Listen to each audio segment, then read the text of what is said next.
The Evermore podcast is now sponsored by WFST Total Compliance. WFST provides fire safety requirements UK-wide to prepare you and your employees should the worst happen. Do what you do best and visit wfst.co.uk today. Enjoy the episode. Let's go!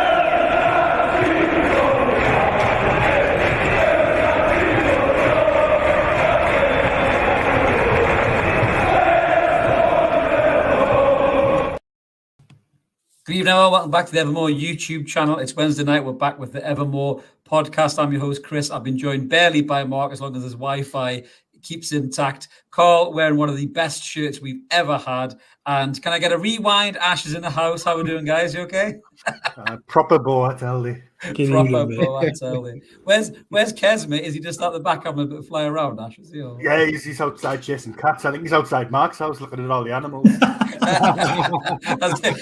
He's just homing in on Mark's zoo with all of his moochos animals. Yeah, we're going to start having a bit of a game, spot the animal, where it just runs around in the background behind Mark, almost like some kind of 1980s horror movie with a shadow. So yes, now we'll get stuck in. We've got loads of Newcastle United content to talk about tonight.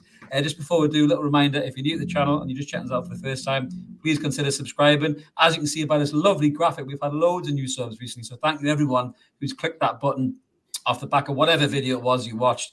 Really happy to have you on board. We're over 3,040 subscribers now. Loads of room for more. You just click that button, come and join us. 4,000 is the next milestone for us. We will be doing a little competition, Mark, won't we, for the 3,000 subscriber, giving away a little goodie prize like we did last time on the 2,000. So make sure you stay tuned to the channel for that. And remember, I like the video as well. Helps get around YouTube before Mark tells me off for forgetting.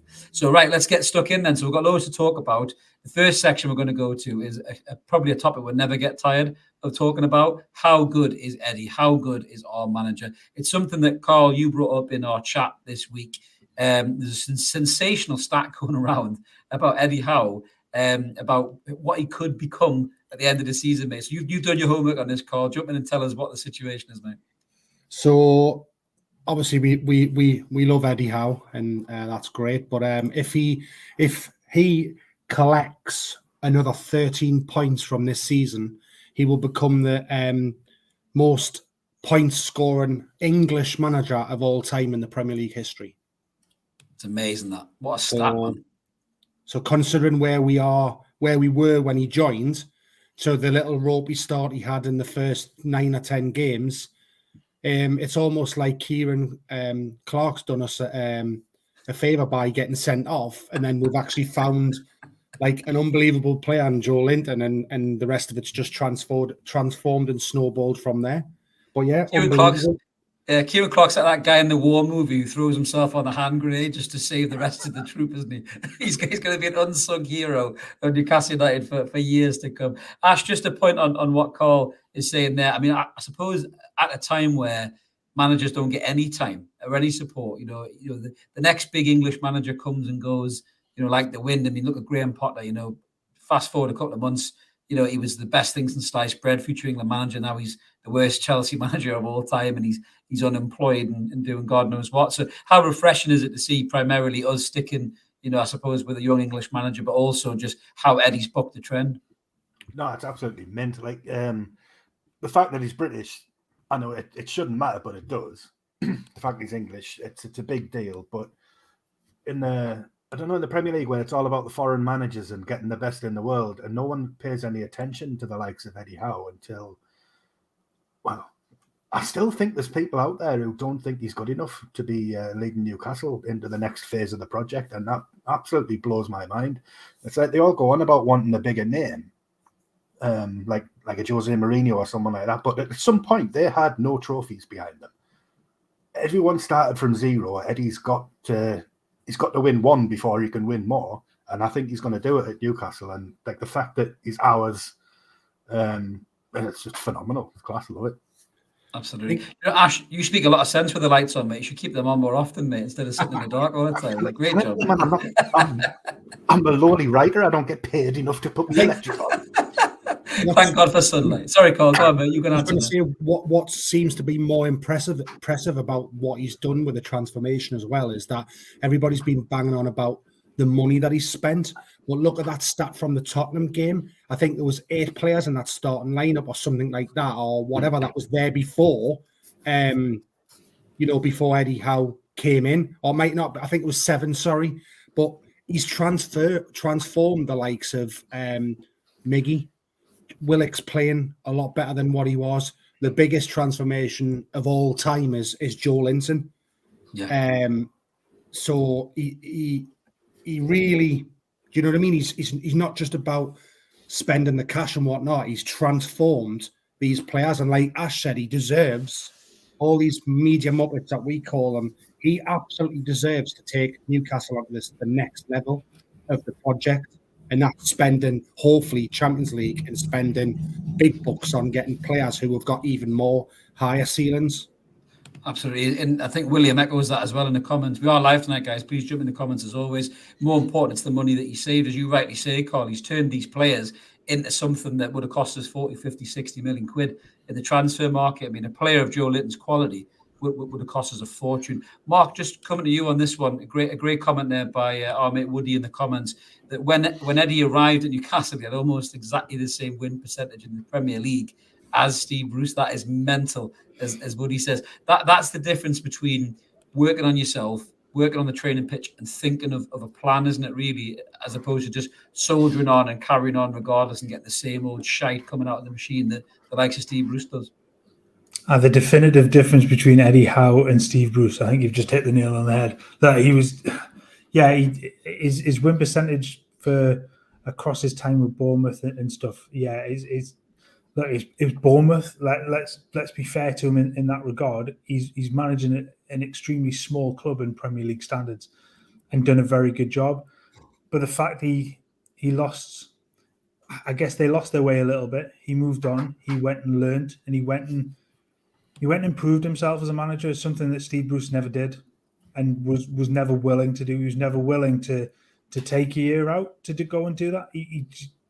You've used the phrase dinosaur 1,000 times on this podcast, and that's what he is. He's not willing to grow. He's not willing to learn. He's not willing to try and better himself. He just thinks that the same old will work time and time again, and it doesn't. And it gets found out really, really quickly. Eddie Howe has just been a breath of fresh air at St James's Park. Yes, the initial part didn't go very well, but it was never likely to change instantly. With the sort of how low everybody was at that point. Yes, on a high from the takeover, but the lowness in terms of where you were in the table and where everybody had been, that it took some turnaround, and it took a hell of a lot of coaching on the training field to get those players in a position where they could play well. Yeah, Woody's definitely challenging for comment of the night. I think with this one, he chose a year to improve himself while Bruce was off eating biscuits for a year. I think that's a safe assumption. Absolutely. There, Woody. Yeah, just a great comment by Roger there as well. Talking about picking up what Carl said about the players he's improved. That name in the middle, Sean Longstaff. Anyone who's read that piece, brilliant piece by George Kalkman in Athletic. I've done a reaction video which we'll try and upload tomorrow, Mark, on that one, but. Not getting too far into it because just George deserves the right for you to read it because it's absolutely superb. It's so well written. But Sean Longstaff is right up there with Joe Linton in terms of just testament to how good this manager is. If you look at Joe Linton, coaching on the field for Joe Linton's development as a player is one thing.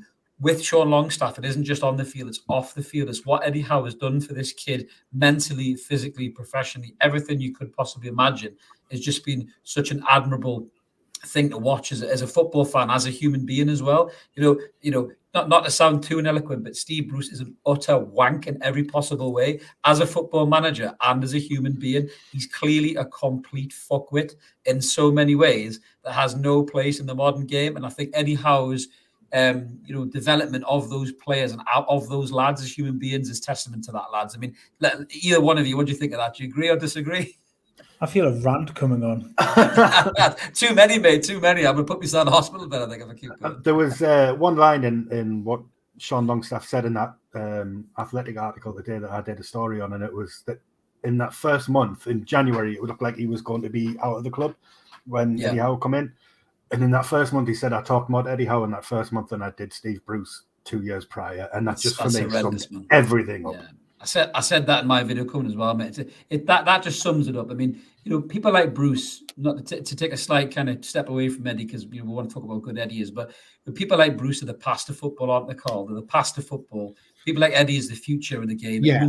More guys like Eddie and less guys like Bruce in football in general. Yeah.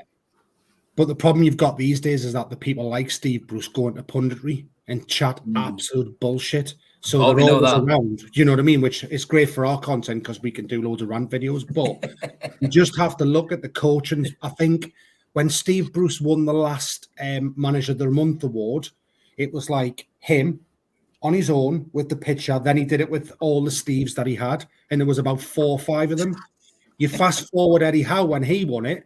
You've got Eddie Howe on his own doing it. And then he has the collective picture. And there's about 60 guys in the backroom staff.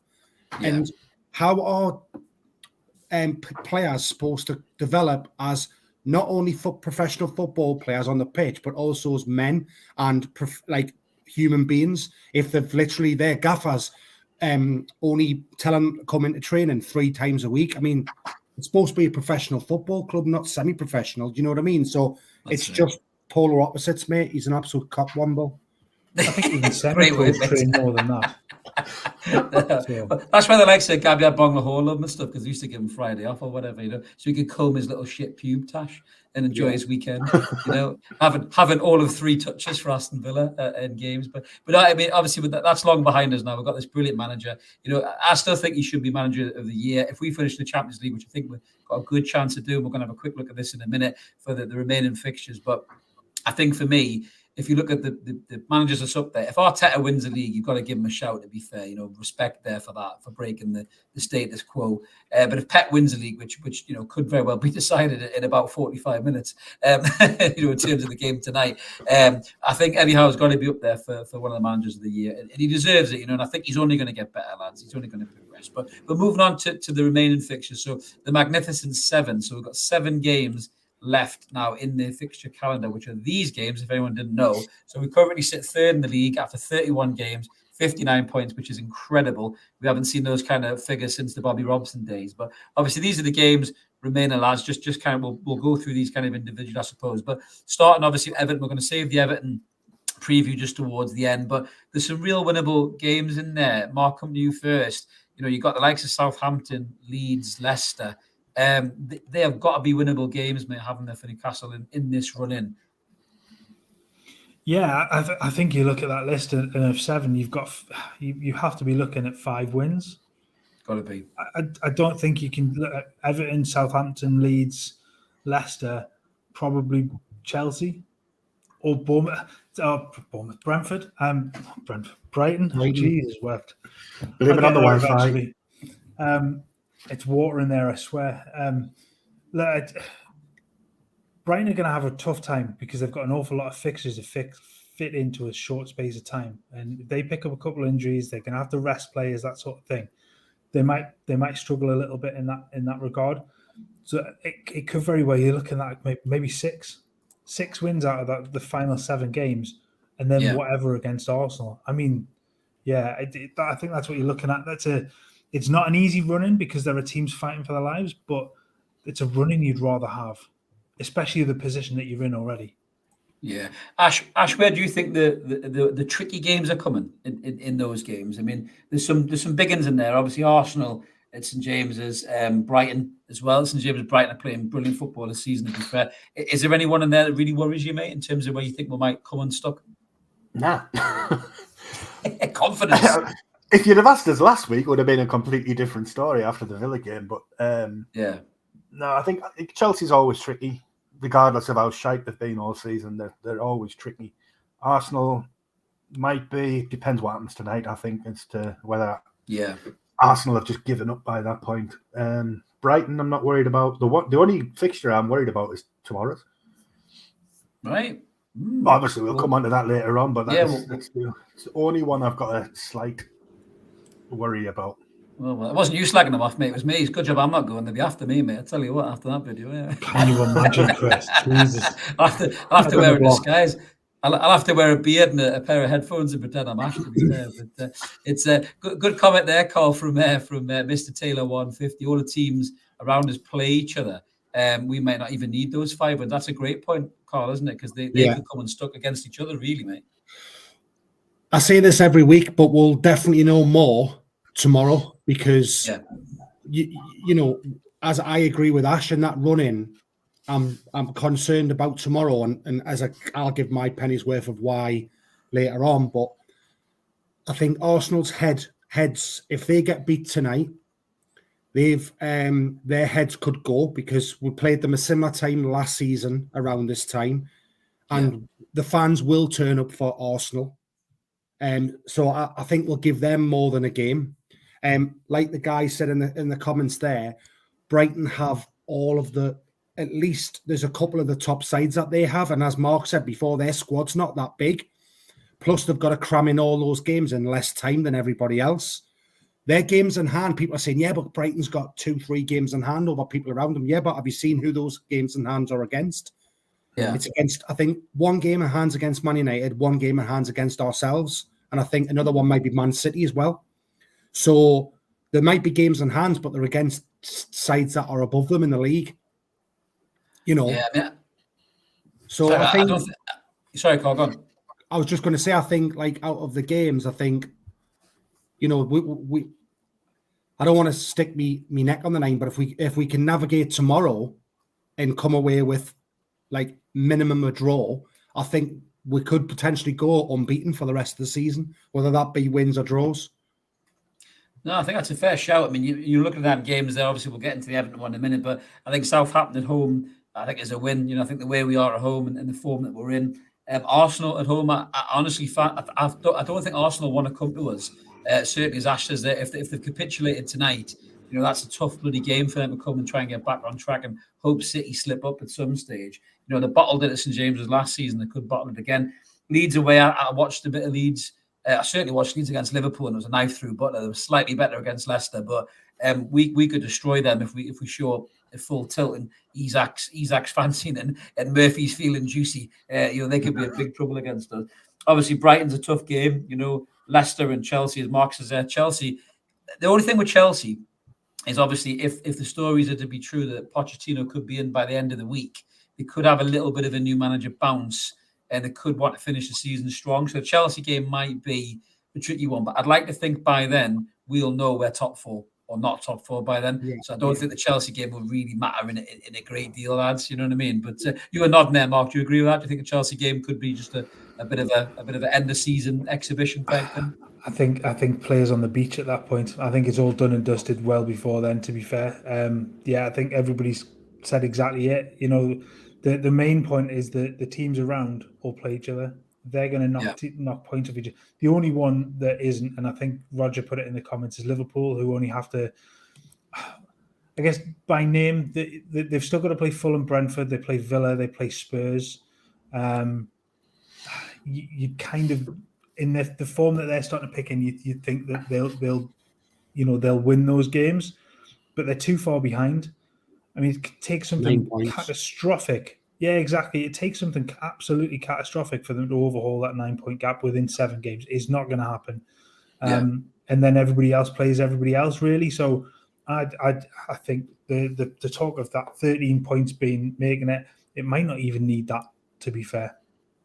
No, I think you're right. It's you know, we're certainly going into this, you know, it's all in our own hands, isn't it? The confidence is high. You know, I think the last few games that we've had, certainly that one against Spurs, I mean, we should bounce into Thursday, which we'll get into in a minute, you know, but we just want to make sure that the lads don't get complacent. I don't think Eddie will allow them to get complacent. But just moving into a little bit of that game before we get to the full-blown preview. So obviously all the talk has been about Anthony Gordon leading into this game. I mean, he's had little cameos off the bench. He's looked quite good, I think.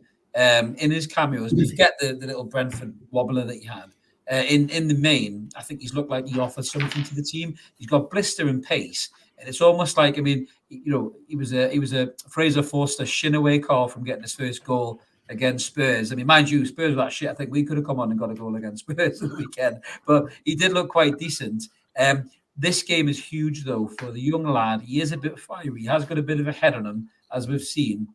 I mean, we'll get into the lineup in a minute. I've got my opinion on it, but What would you do with Anthony Gordon in this game, mate? He's already started shithousing by saying "see you Thursday" on Instagram, which I thought was hilarious. But what would you do with Gordon in this game, mate? Would you take him out the firing line completely? Well, if you all knew what I put in the chat yesterday about the stuff that I started to see on Twitter about some of the Everton fans saying they'll come round to the Newcastle end and do this, and this, and you know what I mean. And I think if we just keep it to football and we'll play football and take the emotion away, Newcastle steamroll Everton tomorrow.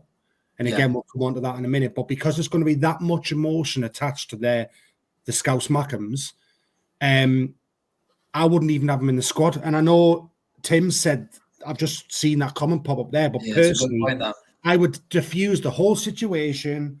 I wouldn't even have him in the squad. I would explain the reasons why to him, one-to-one with Eddie Howe, and I would just be like that. But flip of a coin, I would love him to come off the bench and smash one in the top corner. But I think he might get clipped to the freaking goalpost like that. Just a wild guy if he does that, wouldn't he? Well, Ash, we said on Monday, if he scored, what do you think he would do? And Mark was saying full-blown Adebayor from Gordon, just running the other length of the pitch with a knee slide. what would you do with Gordon? I mean, I think Carl makes a really good point, as did Tim in the comments. You know, it is a powder keg, that, and it can distract you away from the game. And it could have a negative effect. It could galvanise Everton, you know, as a fan base, as a club on the pitch to actually turn up. You know, would you just take Gordon out of the equation altogether, or would you have him on the bench? What would you do, mate?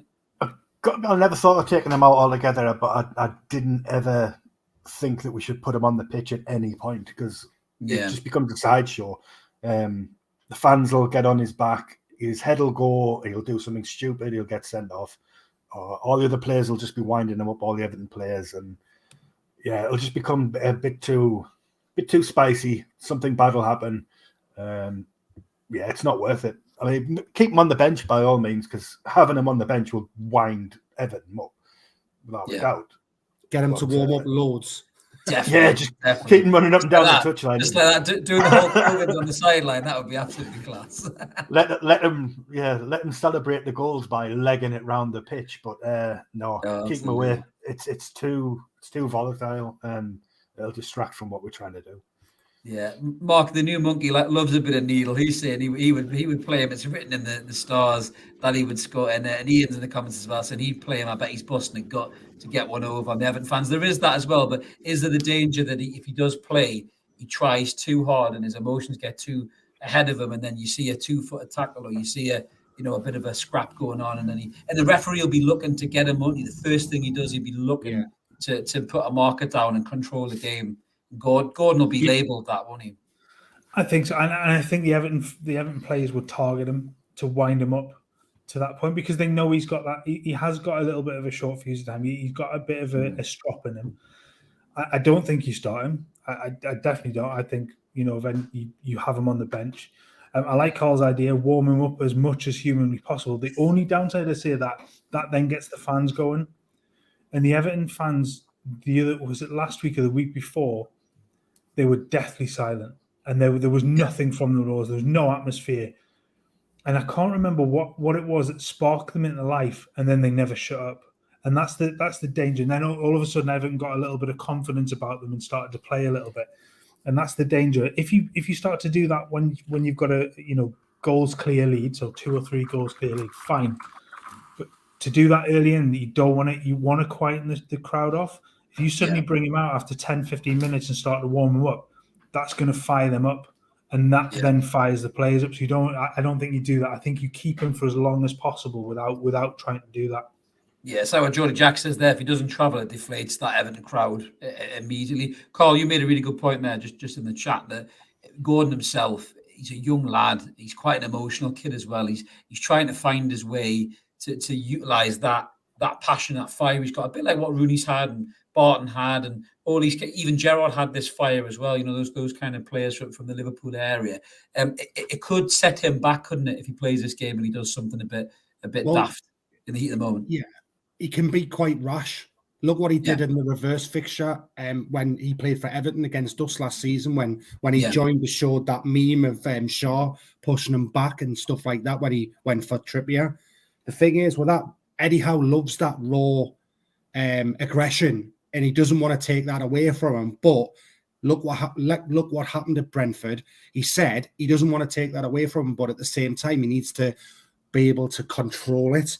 And I just think tomorrow, his first time back at Goodison Park, he will be, as we've all said, be massively up for it. I just worry he could go in for a challenge, get sent off, or injure himself, and it's just not worth it. We've just called a segment before this the Magnificent Seven. We've got, after the game tomorrow, we've got 6 more cup finals to try and get us into the Champions League. His time will come where he plays more and more games. Absolutely. I agree with George there. I think this is a sideshow. He won't start. The lads in the pitch would have Everton well wrecked before he even gets to the touchline. And I love your comment to Coyle. We'll bring him on at 5-0. Absolutely class. I love a bit of that, mate. I love a bit of that. So, I mean, I suppose looking at the lineup then, we're going to move into the Everton preview then, bring on the Toffees, as we've said there. So obviously, with all the talk of Gordon, this is how we think that the lads will line up. Mark, coming to you first on this one. I think, unchanged side, obviously. I love how big Dan Burn is, by the way, on your match. Thankfully, somebody's pointed that out. I think I've made him get bigger every week, and nobody's pointed it out. Because it's usually my target. We're going to need 2 slides soon, just one for Burn and then one for the other players. Yeah. I think they'll be honest with you. But I can't see any change in either, Mark. I mean, why would he after a result like that? Murphy deserves that start as well. He's keeping Miggy out the side, in all fairness, mate. So, I can see the same thing happening there. So, I mean, just starting there, Mark, obviously, key players in the game, you can pick any one of them out. Do you think Murphy's form will continue? Well, I certainly hope so. I want to see more of those facial expressions that we saw at the weekend, because he's a walking meme, isn't he? He's just tremendous. So, look, he keeps his place absolutely on form. How weird is it to say that? Because if you go back a few months, he was look who we've got, as Newcastle fans, you would say, look who we've got on the bench. It's Jacob Murphy. Christ, he's coming on again. Now it's like, we can't take him out the side because he's played so well. He was outstanding at the weekend. He's been good for weeks now, and thoroughly deserves to keep his place. Absolutely.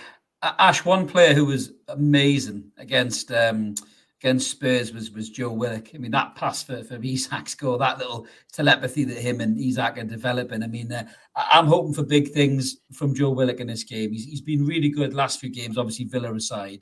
But I mean, the space that Everton leave, certainly at the back as well, mate. Surely Joe Willock can hit a few of them passes and exploit that, mate, can't he? Oh, Willock, he's going to rip them apart, isn't he? Did you see who Guimaraes compared him to last week? Ronaldinho, Ronaldinho and Luka Modric. It's like, Jesus Christ. I love Bruno. He's class. But he's got a point. Like, the last few weeks, Willock's been immense. I mean, Murphy has been outstanding.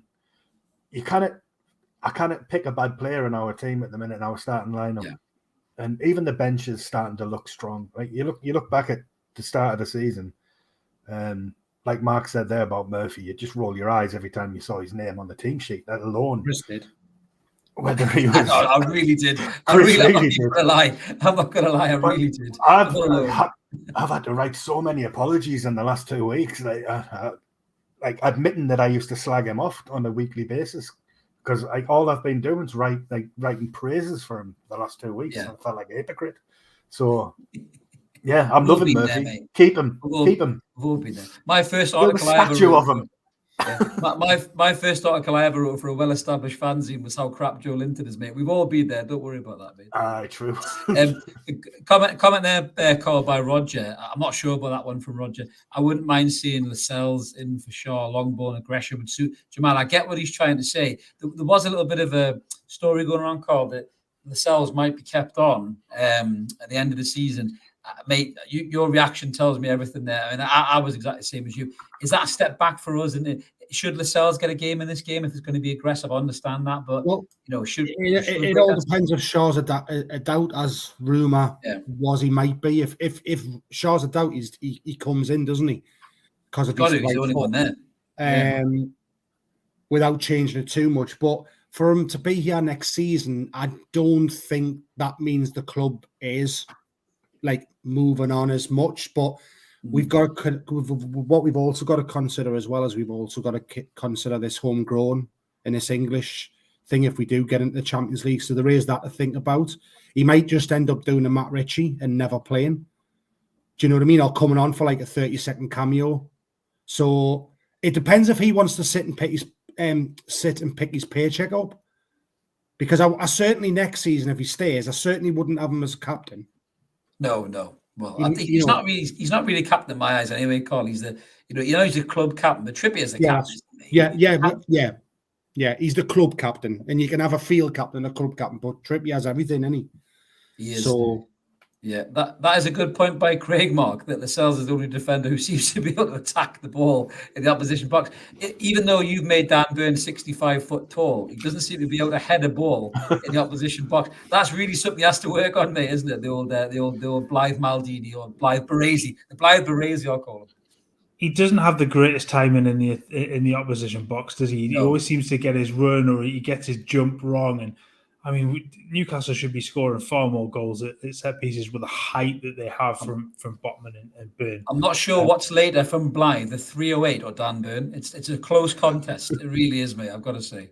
I mean, at least he gets there. Do you know what I mean? But it's just True. He's just got to start to read it a little bit better. But I mean, he should get far more goals. He's such a monster. Peter Crouch was shit in the air. I suppose he got better crouching in his game developed. I mean, Botman's the one for me. I look at them in the set pieces, and out of all, and Botman looks to be the one who's got the most purpose in terms of the timing of his runs and how he gets there. And because he's such a young lad, Botman, we tend to forget that because he's just absolutely mint, isn't he? We tend to forget that that'll come in time. But I know you talked about Matt Ritchie there, Carl. I must admit, if anyone's watched the clip of the coin and the fork, Matt Ritchie is the man for the coin and the fork. I mean, he gets the bend. It was like Roberto Carlos at the Tour Noir when he got that. Absolutely astounded at that, to be fair. So credit to Matt Ritchie if you want. But do you know what you're saying about these headers and stuff like this? Yeah. If you look at the centre backs and Dan Burn, the smallest centre back is the one that always wins the headers. Who is Shaw? He seems to be the one that the balls always go to. Now we laugh and say Dan Burn's not got the timing and whatever, but half the time it might be there's a decoy. So someone like Shaw, who might be better at headering the ball, they go up, get all the focus on the big lads, and then he just comes in, and he's been close a couple of times from headers. So I think it might be a tactic that we're using. To be honest with you, I'd rather have Dan Burn winning headers at the other end than scoring. Do you know what I mean? That's true. Yeah, it's a bonus if he can score. I mean, not every centre half can be John Terry, can he, and score like 50 odd goals or whatever it may be. Obviously, you don't want him around your wife, eyebrows, but he was very good in the opposition box there. So the new Monkey's saying that he's got a feeling that Botman will score tomorrow. Absolutely, I love your predictions here, Monkey. We've got Gordon and Botman. I'd absolutely love that. And Tacoin is saying Lascelles runs are fantastic in the box. I just wish he was a bit better, Lascelles. He's still a bit gangly for me. He's still a bit like uncoordinated. I think Botman's got that class, that kind of purpose of movement and stuff when he is making the runs, and he will get there, Botman. I'm sure he will get a goal or two. I think he'll turn to maybe a 5 to 8 centre half goal scorer in the years to come. But I do think we have to look at the future for his partner. As great as Shaw's been, I think in the summer, I do think we might see potentially Shaw's long-term replacement coming in, and I think that spells the end for Lascelles. But we'll have to wait and see. Just moving on to the head-to-head lads for the Everton game. So just as Mark rattles up these stats from his computer, you can see the form guide there. I mean, the form guide is obviously off the map compared to from us to them. But in 55 Premier League games, we've got 22 wins, and Everton have got 22 wins. And there's 11 draws there, but we've scored 75 goals, and Everton have got 75 goals. So quite a tight game, Mark. The reverse fixture, obviously, St James Park was 1-0. We've won 5 of the last 9 against Everton, but we've only won 3 of the last 11 played on a Thursday in the Premier League area. You love throwing in a little bit of shit. How should we like that, Mark, don't you? So I'm going to throw that over to you. You get the abuse in the comments there. So do you think Thursday's going to be a jinx for us, matey? Nah. I think this is win 4 on a Thursday. Genuinely, I just don't see any other outcome. Look, they're in such poor form. They have little moments where they look good for 5 or 10 minutes, but genuinely, I just can't see anything other than a comfortable Newcastle win. The high that they're going to come off from the weekend from the Spurs game. Yes, you don't want complacency to sort of set in terms of that result, and I think there's possibly an element of that going to Villa Park where maybe the thought was that we tanked this lot 4-0 earlier in the season. It will be all right, but look, I can't see anything other than a comfortable Newcastle win, and you get that fourth Thursday win.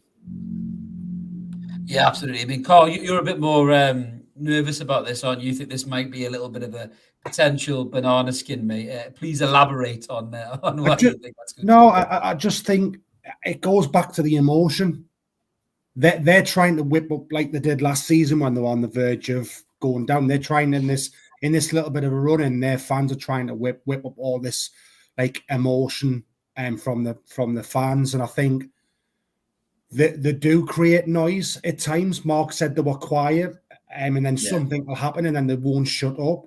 So if they'll have the added Gordon thing, what's going on? Plus, for some reason, there's this weird rivalry now, like that seems to have come online between them, and it seems very, very hated by. Yeah, it is, and there's no real rhyme or reason for it, just apart from Everton fans being fucking wankers, really, mate. Is the main thing. Yeah, there is that. But what I will say is, if we score tomorrow first, Everton have only scored 24 goals all season. And if you look at their wins that they've had since Sean Dyche has come in, they've all been 1-0 scrappy wins, like a typical scrappy performance. So if we score first tomorrow, then I could see us going on and scoring 2, 3, 4 goals. It just depends if we get a just stop oil guy comes on and breaks our momentum up and they score jammy goal near the end.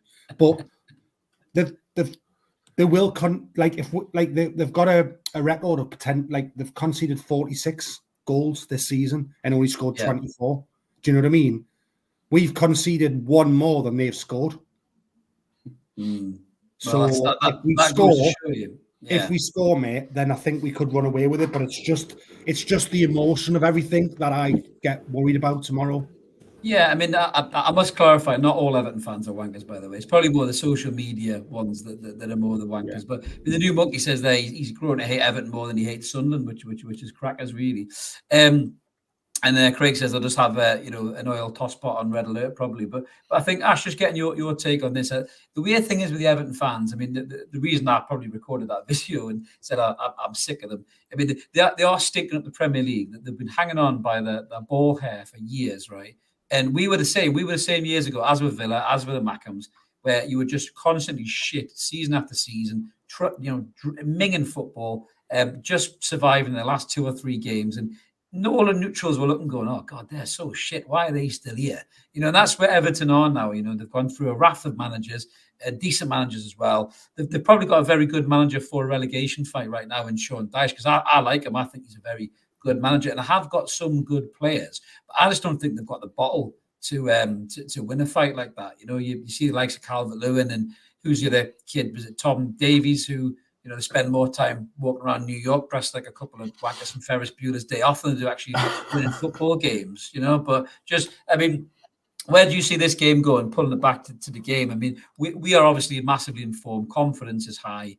As Ian says there, we haven't spunked 600 million down the drain and reached FFP like they have. So where do you see this game going? Are you nervous as well? Do you think this could be a banana skin? I'm not nervous as such. I do think that it's going to be a trickier game than what the Spurs game was. I think there's more on the line for Everton. They've got more to fight for. And Goodison Park's never really been a great ground for us. Yeah.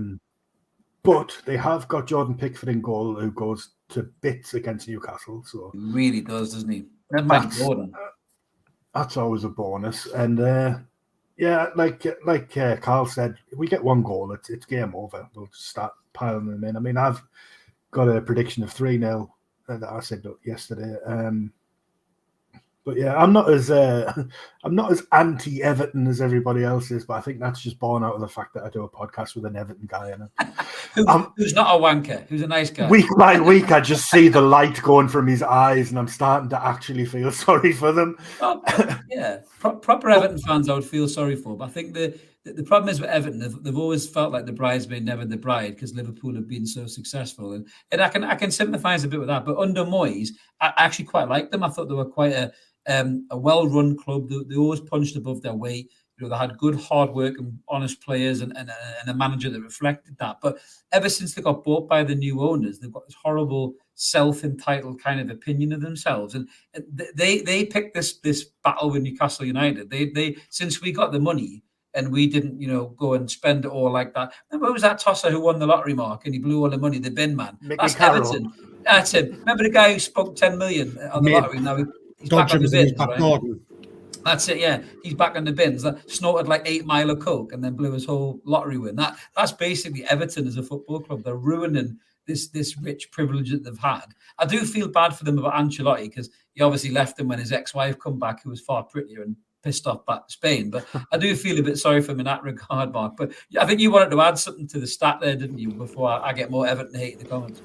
It's just, well, it's a really good job you're not going. Let's put it that way. Really good job, yeah. I need a security detail, I think, about it, yeah. No, it's just from what Carl was saying before about the number of goals they've scored and stuff like that. They've only scored more than one goal 4 times this season. And in their last, 13 games, they've only scored 9 goals or something. It's something like that. But yeah, they've only scored more than one goal 4 times this season. So if Newcastle get a goal ahead, it's virtually game over because that. And the other part of that, if they then have to come out looking for a goal, they have to come out and try and get an equaliser. It's going to leave gaps, and the pace up top will kill them. They've got no pace in the back, mate. They're so slow. Well, exactly. And the pace between Isaac Murphy, Willock, or Joe Linton to get in behind there will crucify them. And you get an early goal, I think they'll crumble. Just like Spurs. Maybe it's not to that extent, but they'll crumble. Absolutely. Well, a little live score update. I feel like Jeff Stelling here. Joey Jack says Forest pen saved. So a little update on the football that's going on right missed the penalty. Oh, Dye will be devastated wherever he is. The Welsh wizard, he'll be devastated. But no, I think on this one, lads. I mean, I'm going for a win. I think I was thinking 3-1. I think they might get a scruffy goal or something like that off somebody's face in the back of the net or something like that. But I think it will be quite an emotionally charged game. I mean, they are fighting for their lives. Everybody wants to beat Newcastle, because everyone is livid that Newcastle have got obviously all this money and being so successful. And the Gordon thing definitely will be a sideshow. That will certainly ramp up Everton to try and get something out of the game. I'm kind of with Tim. I wouldn't take him at all. I'd take him out of the squad completely. I just think that removes that whole emotional element. And Eddie might do that. He might suddenly develop an ankle injury or something like that and not be in the squad. It diffuses the whole situation, which I think will be really clever management there. And sorry, I'm just laughing at this comment here from Eltel. I'm not going to pull that up. It's obviously an Everton fan getting a bit miffed with me in the comments, but Jens has said Everton are shite. We will plough them. Do you know the weird thing is with Everton, right? I think with Everton, they need to go down like Newcastle had to go down. They need to go down to sort themselves out. They're a mess of a club. Literally, and Everton fans would agree with me on this one, right? I'm going to pull away all the shit house for that. They're a mess of a club. They've got too many weak players there who are just there collecting a wage, don't want to fight, they don't want to roll their sleeves up.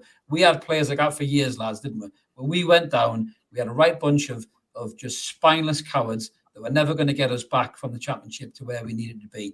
That's why we had to get the likes of a Matt Ritchie and a Jamal Lascelles stepped up to be captain, Dwight Gales, guys like that.